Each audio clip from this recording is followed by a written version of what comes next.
So you have plans on moving to South Florida, and why wouldn't you? It's an incredible place to live. It's a beautiful state, and don't really take my word for it. In 2022, 320,000 people moved to the state of Florida. Now, this is more than any other state throughout the entire country, and most people that make the move are very happy that they did. Now, on the other hand, there are people that are actually shocked and kind of blindsided by the cost of owning a home here in South Florida, because things have really changed in the last few years. And we're going to be talking about what those costs are and what you need to know to make sure you don't wind up with a major problem on your hands.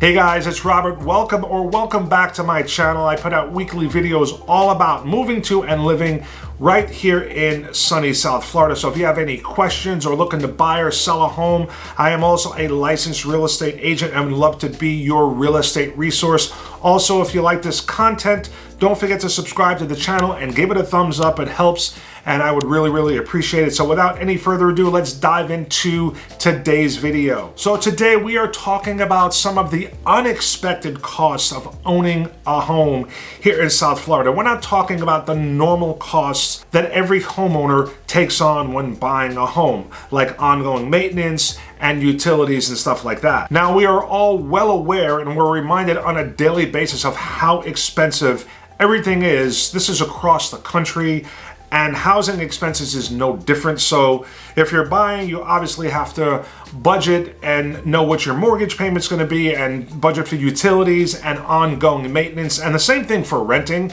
Rent prices are through the roof, and you also have to pay utilities as well. We're talking here in this video unexpected costs. So one of the costs, and this is a question I get all the time, is about property taxes. So a very common question we get when someone is interested in a home is, what are the taxes on the home? And a very good question. You need to know that, but you need to know what they are past the first year, and that is the big difference. So your first year of ownership, you're going to be splitting the cost of your taxes. They're going to be prorated throughout the year depending on when you close on the home, but you need to look further and get the information about what the taxes are going to be in the future, because after the first year, they are going to adjust to the purchase price, or really the value of the home, and that is critical to know. Now remember, when you're buying a home from somebody, depending on how long they live there, it could be 5 years, 10 years, 20 years, and this is their homestead, their taxes are going to be way lower than they are if you're purchasing at today's value. So they're going to go up. So every county should have a property appraiser's website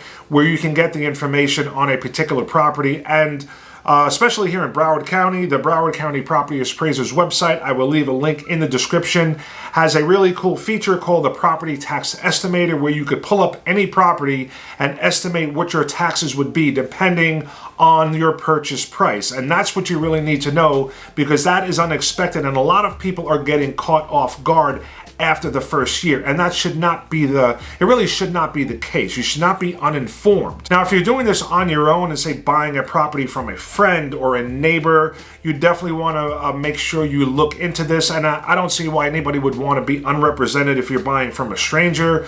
Working with a professional doesn't cost you out of pocket. We're paid by the seller. I know a guy, by the way, that could help you, but you definitely want to know this information so you don't wind up with a problem, or you don't wind up out of your budget after the first year of ownership. The second thing you need to know about is the property insurance here in South Florida. So the property insurance market, or the whole situation of property insurance, is very volatile right now throughout the entire state. I did an entire video just on this problem, and I do call it a problem because it is very volatile. So depending on the home you buy is really going to determine what rate you get. Rates are at an all-time high, and they are trying to pass some legislation to really get control of the situation. But there's another wrinkle to this whole problem, and that is flood insurance. So ever since Hurricane Ian last year that came through Fort Myers. It really came through and went across the entire state all the way to the East Coast, and it went through a lot of areas where people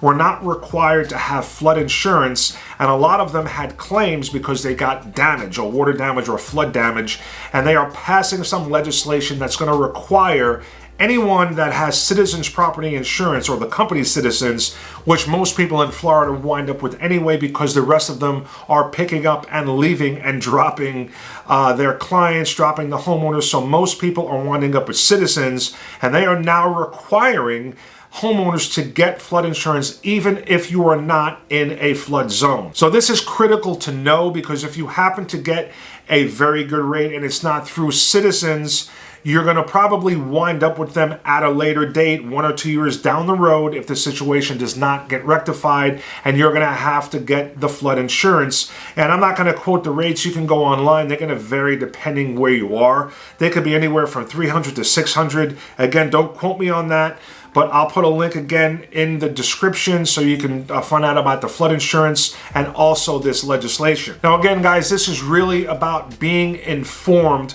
about what is going on. You need to have someone in your corner that knows about these things, or you need to do your due diligence before you wind up finding about these added costs at a later date, 1 or 2 years after you take possession of a house. Now, I know a lot of homeowners here in South Florida that have a real big decision to make, because some of them that are paid off or don't have a mortgage anymore are really debating whether or not to have homeowners insurance. Now, I'm not telling anyone to drop your insurance, so don't hammer me in the comments about that, but some people are considering that because they look at owning a home. Say if they owned a home for 20 years and they have never had an insurance claim, and all the money that they've been paying every single year, and then they feel like if they get a claim, or some people that this has happened to, they have to fight with the insurance company to get their house fixed. It's really, really frustrating. So some of them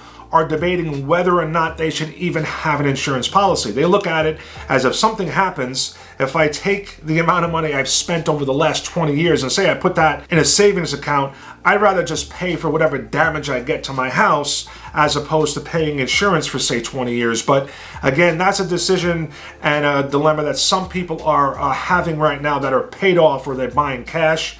Again, not telling anyone they should not have insurance, but something that people are debating right now here in South Florida. And last but not least, guys, we got to talk about associations. So whether it's a condo association, townhome, villa, part of the association fees has to do with the master insurance policy. So if you're in a condo, they have to insure the building, and insurance is going up across the board, and this is happening to condo associations as well. I did an entire video on this whole subject because aside from the insurance, other things are changing. There's legislation that has been passed since the building collapse down in Surfside in Miami, which was a real tragedy, but they have passed some different laws and legislation having to do with condos and reserves, and a lot of people, their fees are going up. So if you're buying any sort of property that has an association, you really need to look further down the road ahead and find out what you need to find out about assessments, insurance policies,